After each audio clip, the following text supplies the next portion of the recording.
Bienvenue dans ce premier jour de challenge où aujourd'hui on va voir les techniques de rebootement, ostéo, magnétisme, massage. Vous allez voir que le rebootement c'est quoi? C'est tout simplement la combinaison de ces trois disciplines. L'aspect musculaire, tissulaire avec le rebootement, les crochetages, les labourages, on va voir ces gestes techniques. On verra aussi des techniques donc structurelles qui vont permettre de remettre en place le corps, les articulations, la mobilité.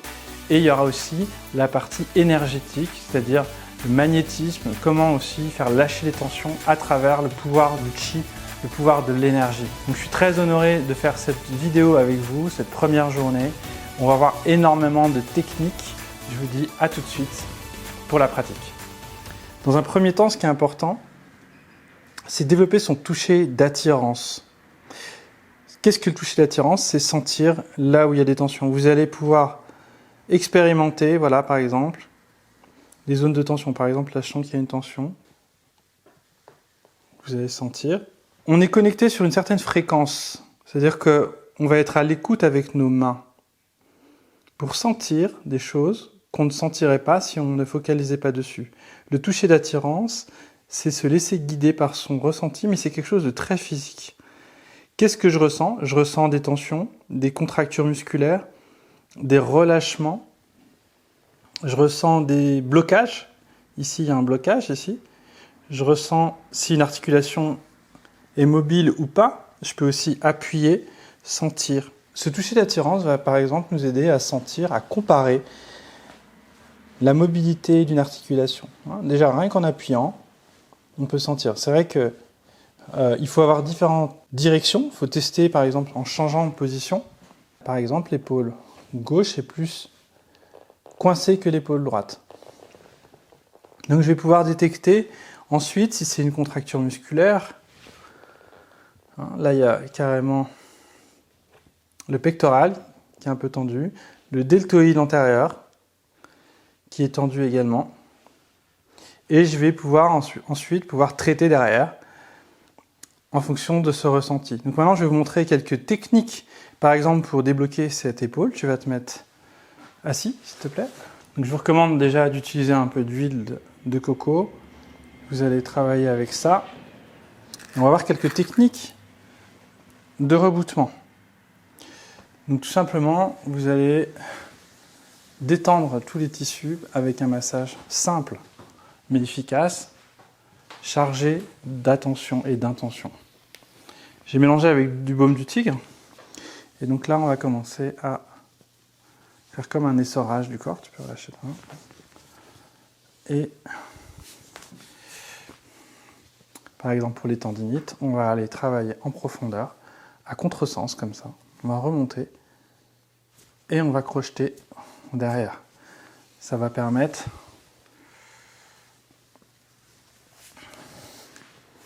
de faire lâcher les tensions. Quand vous massez dans ce sens-là, c'est un massage énergétique. Ça va vous permettre de faire sortir l'énergie. Et quand vous allez à contresens, c'est plus un massage physiologique, ça va permettre de créer une tension qui va permettre une mise en tension aussi pour que derrière il y ait un relâchement. Donc c'est pour ça qu'on va aller chercher presque à aller à l'insertion. Et ensuite on va pouvoir par exemple faire une garbure. C'est un mouvement circulaire dans un sens et dans l'autre. Et on peut crocheter. Donc labourage, crochetage, garbure. Tout ça, vous pouvez les utiliser à différents endroits. Donc, par exemple, ici, vous allez pouvoir faire cette garbure de cette manière-là. Labourage. Crochetage. On va voir aussi des techniques de cabestan. C'est-à-dire qu'ici, un cabestan, c'est un étirement en 3 points. Là, par exemple, je vais faire un cabestan du deltoïde sur le côté et derrière. On peut faire aussi des points de tension, des points trigger. On va travailler sur les endroits où il va y avoir des grosses contractions musculaires. Par exemple, il y en a une ici. On va appuyer dessus. Et là, on va travailler avec l'énergétique. Respirez profondément et vous faites lâcher cette tension par l'intention aussi.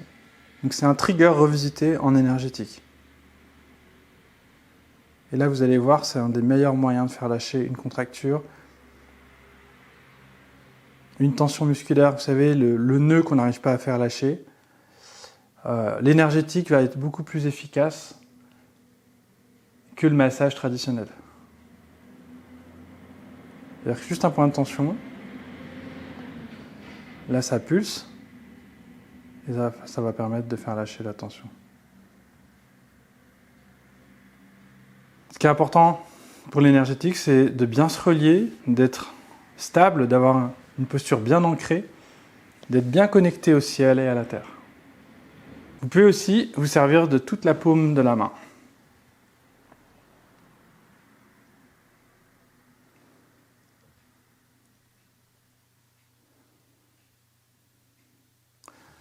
À nouveau, en faire quelques mouvements pour remettre de la mobilité.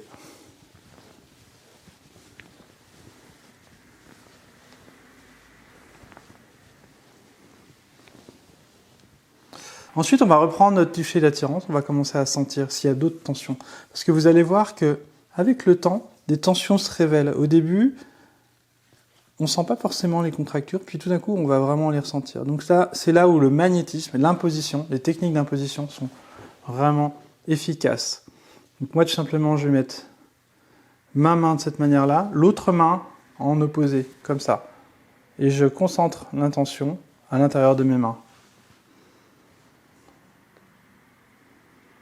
Je respire profondément. On peut demander à la personne de respirer profondément aussi. Et on synchronise sur la personne. Voilà, on sent des fluctuations énergétiques, des relâchements. En tout cas, on sent que ça agit dans la zone qu'on travaille. Au niveau énergétique.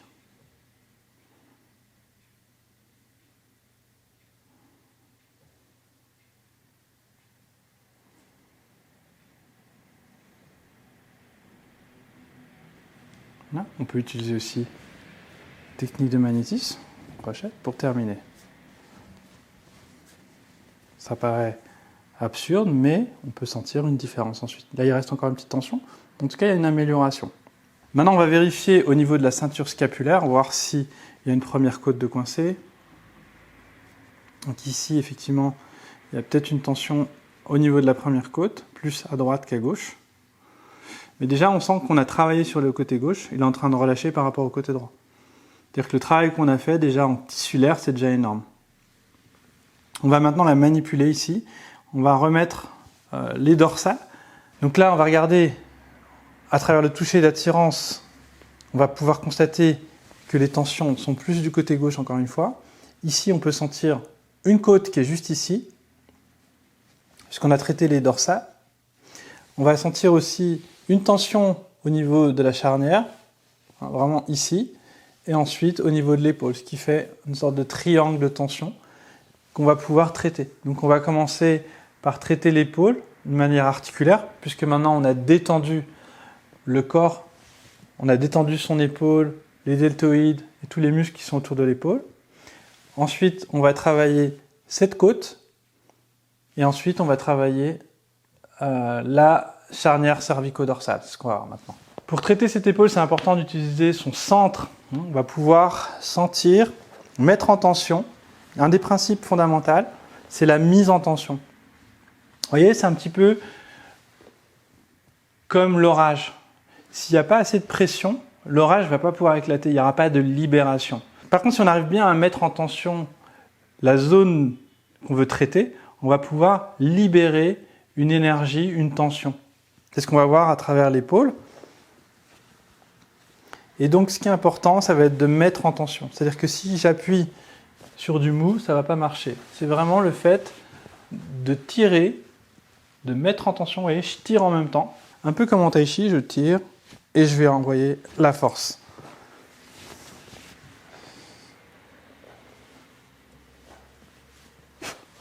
On va travailler dans différentes directions. Là, je le ressens plus comme ça. Ouais, je cherche toujours cette mise en tension. Cette fois, au lieu de là, j'ai tiré un peu vers le bas. Là, je vais tirer un peu plus vers le haut et je vais aller en contre-résistance. Voilà. Ici. Et là, on a enlevé un petit cran. On peut travailler exactement de la même manière sur la clavicule. On remet du jeu tout simplement, là où il n'y en a pas. Donc déjà là, on a énormément fait évoluer la situation sur l'épaule, mais on sent encore qu'il y a ce triangle de tension. Ce que j'ai pu constater, c'est qu'il y a aussi le coude qu'il va falloir qu'on traite. Ensuite, bien sûr, moi je vous recommande de faire l'autre côté. Par contre, ce sera beaucoup plus facile, donc beaucoup plus rapide à mettre en œuvre. Ensuite, on va faire la côte. Donc pour la côte, ce qui est important, c'est exactement comme pour la dorsale. On va mettre en tension le corps par le fait de croiser les bras. Vous voyez, si je croise les bras comme ça, j'ai pas de tension dans le dos. Par contre, dès que je fais ça, je vais avoir une mise en tension qui va me permettre de libérer cette tension. Donc, je garde cette mise en tension. Cette fois, au lieu de me mettre sur la vertèbre, je vais me mettre vraiment au milieu du dos et je vais pouvoir inspire, libérer cette petite tension. Donc là, on vient de libérer la côte qui était derrière. Et maintenant, on va libérer la charnière cervico-dorsale. Maintenant, on va travailler la charnière cervico-dorsale. Tu vas mettre les mains derrière la tête. Dos en quinconce. On saisit. Tu mets les mains sur mes mains. Et ici, tu redresses la tête. On relâche. Relâche la tête. Et là, on a remis la charnière. Ce qui fait qu'on a libéré ces trois tensions. On va en profiter quand même pour travailler au niveau des cervicales. Je vais vous montrer une technique que j'aime beaucoup, technique Kung Fu, où vous allez toujours chercher cette mise en tension au départ. Vous allez incliner dans l'endroit où vous avez la charnière ici. On va aller vraiment retravailler encore cette charnière. Avec cette main, on va saisir la base des dorsales, on va dire la première dorsale, et l'autre la dernière cervicale. Donc on va tirer vers nous et incliner et ensuite aller vers le ciel, le coude vers le ciel et on va envoyer comme ça. Et là, on a bien libéré cette zone de tension du côté gauche qui va nous permettre de libérer cette tension au niveau de l'épaule. Là, on a fait donc le triangle, on a libéré les tensions de cette côte, on a libéré la charnière et on a libéré l'épaule, bien sûr. Et donc, il va s'agir de faire le reste parce qu'il peut y avoir des tensions au niveau des coudes. Pour tester les coudes, tout simplement, prenez les deux bras ici et vous allez sentir. Donc, moi, je sens que là, c'est plus d'ailleurs le bras droit. Du côté gauche, effectivement, je sens moins de tension. On va quand même le faire rapidement, mais on fera après, juste après l'ensemble du bras droit. Du coup, on va faire cette technique. Vous allez voir, c'est très simple. Vous allez tirer, tu peux te mettre dans ce sens-là, comme ça, voilà. Vous allez en fait faire ce mouvement ici, un peu comme si vous aviez un bâton et que vous voulez envoyer, en Kung Fu on fait ce mouvement ici, on va envoyer un coup de bâton de haut en bas. Bien sûr, vous ne faites pas aussi fort, mais vous allez tirer et pousser en même temps, comme ça. Ça, c'est la première technique pour remettre un coude. On peut mettre aussi de la mobilité. Moi, j'aime bien travailler un petit peu avec le fait de faire un petit cercle. Et vous allez pouvoir également le faire avec cette technique. Et là, vous allez tirer et pousser en même temps. Ici. Et là, ça va débloquer les tensions qu'il y a dans le coude, les blocages articulaires qu'il y a dans le coude. Ensuite, on continue.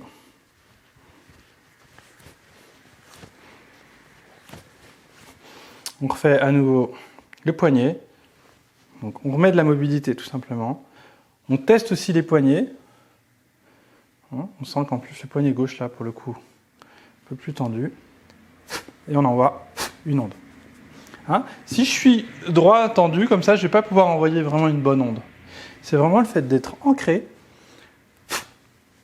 et de mettre en tension suffisamment pour faire lâcher la résistance du corps.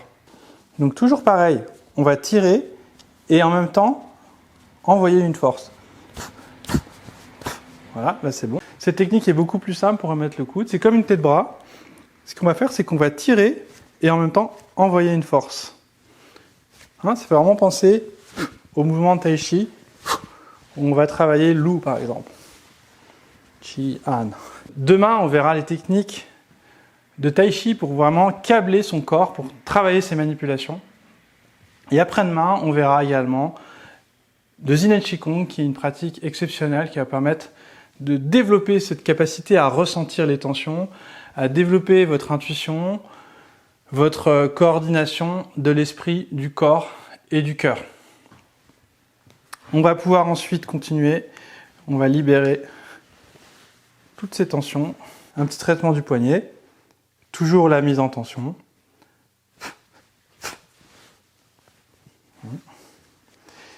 Donc là, vous voyez, on va pouvoir aussi faire quelques cabestans.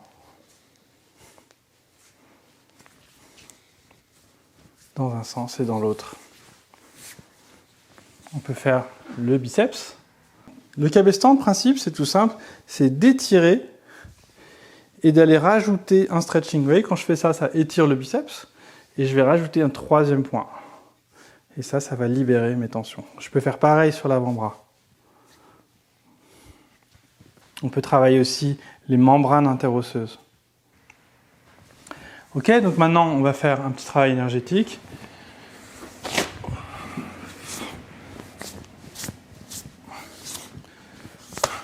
Voilà pour le traitement de l'épaule. Ce qui est important, c'est donc d'avoir une bonne connexion à son centre, de sentir que quand on est relié à son centre, on peut mieux ressentir le centre de l'autre. Quand on est relié à son centre, on a plus d'énergie, on canalise plus de magnétisme. Quand on est relié à son centre, on a des meilleures techniques articulaires, on a des meilleurs crochetages. Si je suis bancal, ça va être difficile de stabiliser mon patient. Par contre, si je m'ancre bien, si je suis profondément ancré, ça va être beaucoup plus efficace. J'aurai beaucoup plus de ressenti. C'est pour ça que lorsqu'on pratique des thérapies manuelles énergétiques, c'est fondamental de développer d'autres aspects, notamment l'aspect énergétique avec le Qigong, la méditation, pour pouvoir développer son ressenti, cette précision, et surtout aussi cette médiumnité, ces capacités qui sont paranormales, qui sont à l'intérieur de nous, mais qui sont en dormance. Et le Qigong va activer et réveiller ces capacités. Et bien sûr, le Tai Chi va vous apporter une stabilité de la structure pour pouvoir avoir un bon ancrage, des bases solides, physiques, des fondations physiques, énergétiques, une coordination entre le corps et l'esprit et l'énergie, entre soi et votre client, et vous allez pouvoir mieux ressentir, mieux pratiquer les techniques qu'on va pouvoir découvrir à travers le rebootement viscéral. Alors maintenant, on va travailler le viscéral. Donc ce qui est important déjà, on fléchit les jambes. Pourquoi? Pour libérer les tensions au niveau des viscères. Donc une des premières bases que j'aime faire, c'est de travailler sur le diaphragme. Donc le diaphragme, c'est un muscle qui se situe vraiment à la base des côtes. Et donc au-dessus, vous avez le péricarde qui est structuré avec beaucoup de ligaments, ce qui peut également mettre en tension le corps. Donc on va le traiter parce que les côtes, les dorsales sont souvent liées aussi à ces tensions au niveau du péricarde. Donc ensuite vous avez l'œsophage.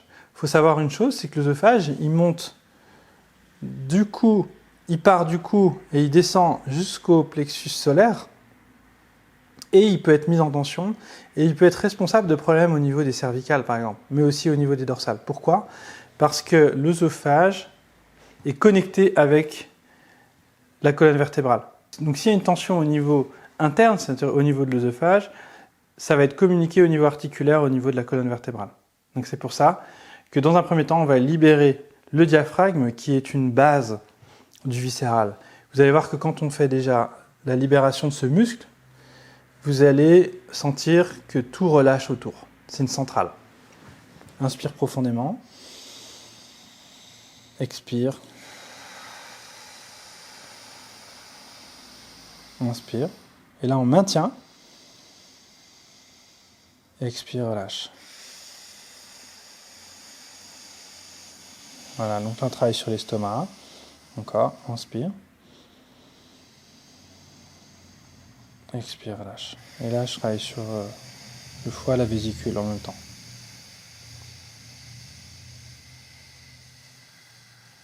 Voilà, ensuite, encore. Cette fois, on va remonter doucement. On enlève la pression.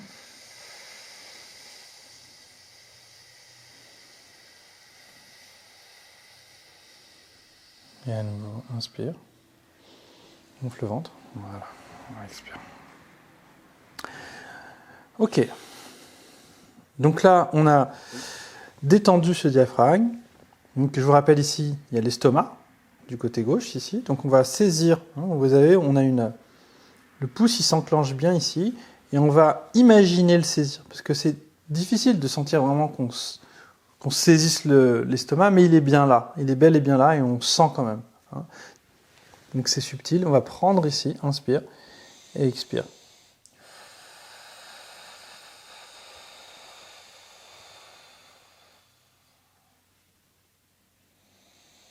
Voilà. Et là, il n'y a pas besoin non plus de respirer profondément. Ok. Donc, ce qu'on fait ici, quand on fait ça, c'est qu'on veut détendre aussi les ligaments qui sont entre l'estomac et le diaphragme. Puisque l'estomac, il est relié, il est connecté par des ligaments au diaphragme. Pareil pour le foie.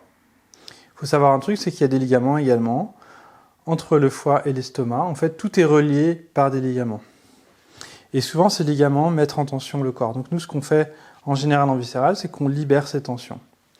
Donc il y a le foie, le duodénum qui se trouve ici. Donc l'œsophage, on va le traiter maintenant. Donc tout simplement, on va saisir le haut de la colonne vertébrale. Donc on va aller de la nuque jusqu'au plexus solaire, on va aller chercher, on se connecte à l'intérieur, on n'est pas du tout connecté sur l'extérieur. Et respire profondément, et là on relâche. Et on tire des deux côtés. Voilà, et on fait comme une stretching en fait. Pour le péricarde, c'est important, vous allez sentir des tensions, tout simplement pour tester. Vous allez aller dans les 4 angles, c'est-à-dire ici, ici, ici, ici, et vous allez sentir là où il y a le plus de résistance. Donc là, du côté gauche, il y a plus de tension que du côté droit. Je sens que ici, il s'est relâché. Ici, c'est relâché. Par contre, ici, j'ai une tension et ici, j'ai une tension. Surtout ici. Le max, c'est ici. Là, c'est déjà un peu moins. Donc, je vais focaliser sur le stretching de ce ligament-là. C'est-à-dire qu'en gros, il y a un ligament. Celui-là, il tend un peu plus le corps. Et d'ailleurs, on peut constater que ce ligament, il est derrière la côte qu'on a traitée tout à l'heure, qui était à ce niveau-là, la tension que je sentais. Donc vous voyez, quand il y a une tension derrière, elle peut être aussi due à une tension qui est devant. Et je pense, moi d'ailleurs, que cette côte, elle a été tendue à cause de ce péricarde. Et d'ailleurs, même les vertèbres peuvent être aussi tendues à cause d'un problème interne. Donc là, on va juste positionner la main, toujours derrière la nuque, et on va tirer la colonne. Mais en même temps, on va faire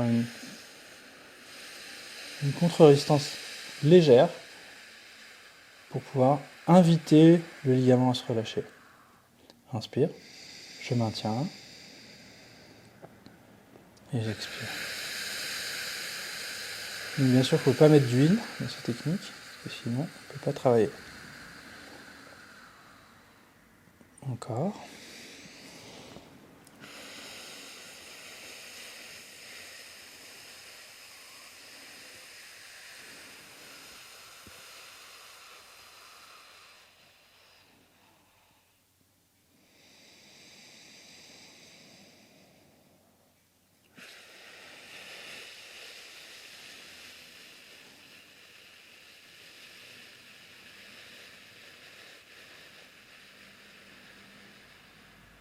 Voilà. Et là, j'ai gagné un petit peu en souplesse. Donc on sent qu'il y a déjà eu un relâchement. On va travailler maintenant dans ce sens-là.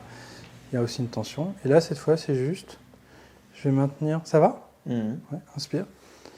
Expire. Et là, je maintiens. Voilà. Et j'accompagne mon esprit avec mon intention. C'est subtil. C'est-à-dire que je suis à l'écoute de ce que je ressens.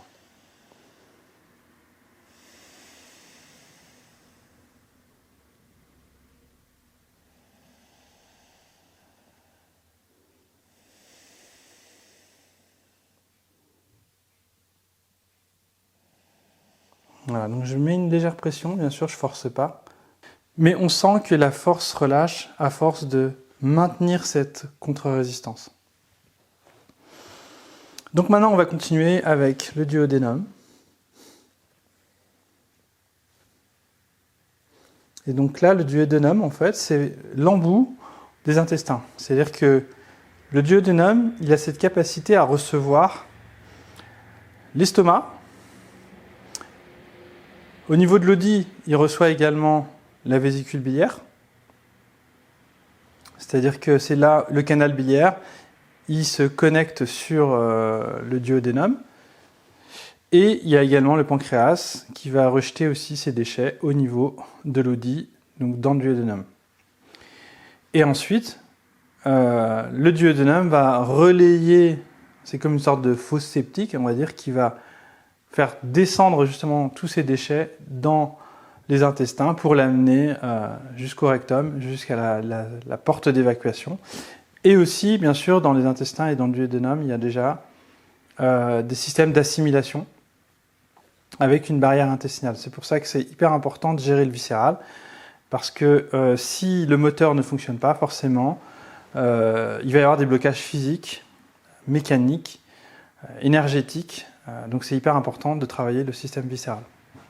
On pourrait travailler également tout ce qui est alimentation, mais là je vous recommande de faire appel à une naturopathe, par exemple, qui va permettre d'optimiser justement, d'avoir un regard sur l'hygiène de vie. Donc ensuite, on a dit l'estomac, on l'a fait, on va le refaire un petit coup, mais là on sent déjà qu'il y a beaucoup moins de tension. Ensuite, le duodénum, on le refait un coup. Le foie, on va le travailler avec un mouvement de 8 qui va permettre de masser le foie.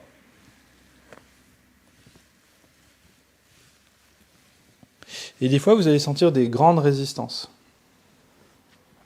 Donc c'est plus un massage énergétique, mais on va vraiment sentir aussi qu'on va prendre appui et remettre du jeu, masser le foie, tout simplement. Et du coup, on peut sentir la tension au niveau de la vésicule. On va travailler la vésicule biliaire. Donc, on va repérer l'audit, donc ce fameux embout, hein, c'est une sorte de point d'ancrage où le canal biliaire, le canal pancréatique va pouvoir se greffer pour évacuer ces déchets. Donc il se trouve à peu près à 2-3 doigts au-dessus du nombril sur la gauche. Donc là, on est à peu près ici. Et on va sentir comme un petit poids léger. C'est une sorte de sphincter, de muscle. Une fois que je l'ai trouvé ici, on va appuyer sur la VB et on va solliciter le canal biliaire. Tu vas inspirer profondément.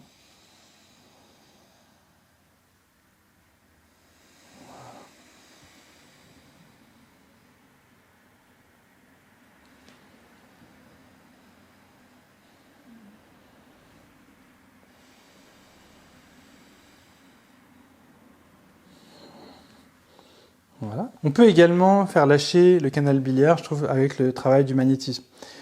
Souvent, je m'acharne un peu avec la méthode mécanique. Je vais travailler juste avec l'intention, avec la présence, la conscience. Et des fois, je vais avoir vraiment le relâchement de la VB, la purge de la VB, juste à travers ces techniques-là.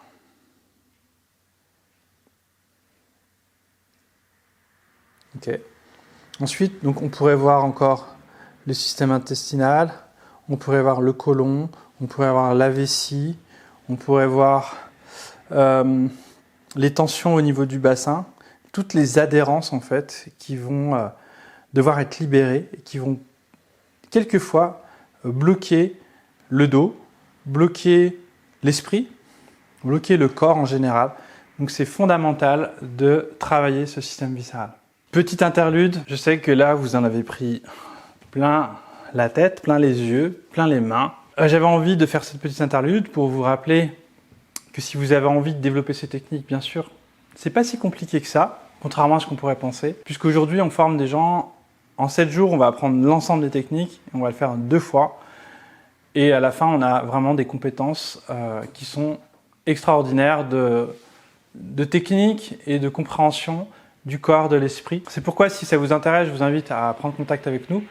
On vous donnera plus d'informations sur les stages et aussi sur les formations. Mais de toute façon, je vous rappelle que cette semaine, durant ce challenge, on va se voir en live Et on vous fera une proposition extraordinaire pour apprendre justement ces techniques, pour également avoir des outils comme le Qigong, le Tai Chi, pour développer vos capacités de thérapeute. Moi, j'ai constaté qu'il y avait beaucoup de personnes qui ne savaient pas se servir de leur corps et qui font de la thérapie manuelle. Et pour moi, c'est important d'avoir cette dextérité de son propre corps pour pouvoir mieux traiter vos patients. Bien sûr qu'on peut traiter aussi les patients, même si on n'a pas une grande dextérité du corps, mais je vous assure que plus vous êtes calibré, mieux vous allez calibrer les autres. Et je pense d'ailleurs qu'aujourd'hui, on est déséquilibré et décalibré pour apprendre à se calibrer.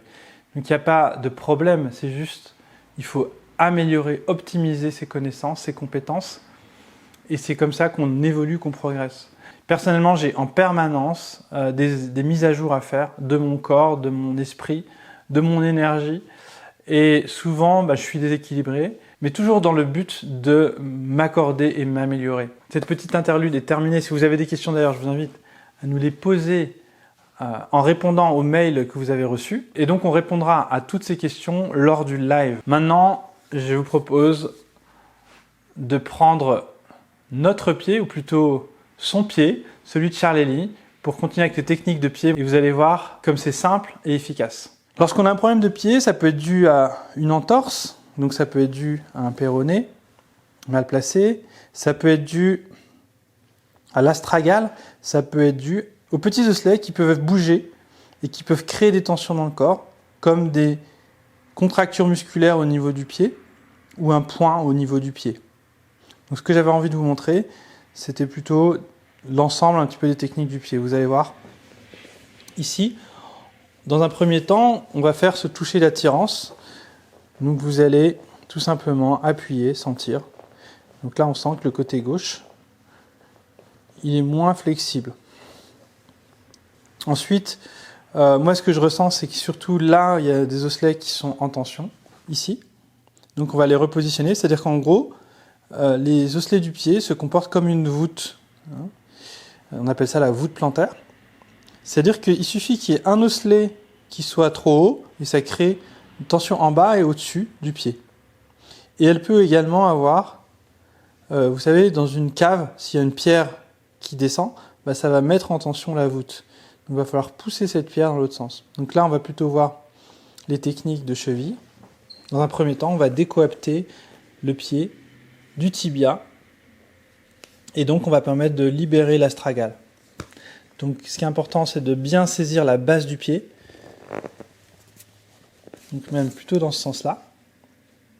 Vous voyez, on dirait que c'est fait pour, c'est la main, elle s'emboîte, et vous saisissez. Attention de ne pas saisir le tibia, mais vraiment la base du pied. Et pareil au niveau du talon. Et là, on a encore une fois une bonne prise. On serre les coudes et on va décoapter. Vu qu'on est rebouteux, on prend le torchon de cuisine propre, bien sûr, pour la vidéo. Et donc, on va décoapter les orteils.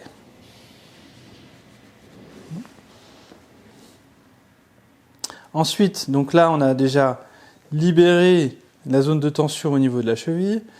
On a libéré aussi au niveau des orteils.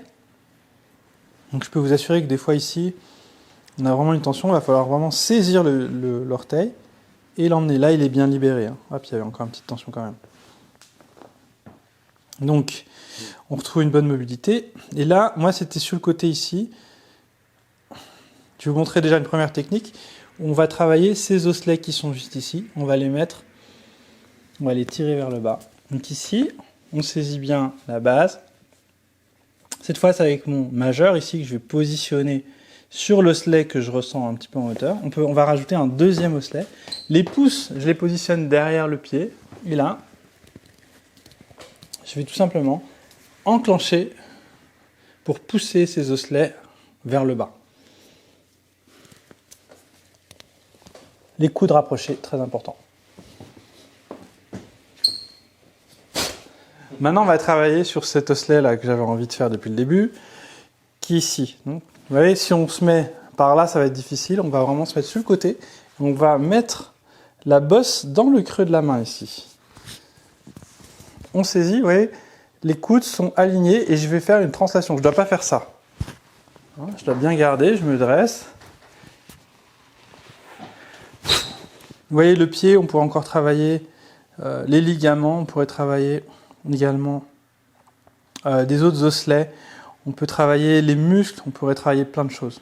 Voilà les amis, ça fait beaucoup d'informations, j'espère que ça vous a parlé. Le but c'est pas d'apprendre tout ce que vous avez vu, mais c'est de comprendre que c'est possible de développer ces techniques rapidement, efficacement, c'est-à-dire en un an d'apprentissage, vous allez pouvoir développer une expertise à travers les techniques de rebootement, puisque finalement vous avez vu, en une heure on a vu beaucoup de choses, mais je peux vous assurer qu'en un an on peut voir encore beaucoup plus de choses, et qu'on a déjà vu une grande partie du travail. Donc si vous avez envie d'apprendre, de développer ces techniques, prenez contact avec nous et on vous donnera plus d'informations sur les formations en présentiel parce que les places sont limitées. Donc c'est important de nous contacter pour pouvoir réserver votre place. Et puis si vous avez envie de vous former en ligne, je vous invite à être patient jusqu'à jeudi puisqu'on vous fera une proposition exceptionnelle dans ce cadre de ce challenge pour les personnes les plus persévérantes, les plus motivées, dont vous faites partie puisque vous êtes ici encore maintenant sur cette vidéo. On se retrouve demain donc pour des techniques de Tai Chi qui vont vous permettre de coordonner, d'améliorer votre connexion corps, esprit, énergie et d'avoir donc des meilleures techniques, des meilleures explosivités. C'est ce qu'on verra durant cette deuxième journée de challenge. Je vous dis à demain pour le Tai Chi.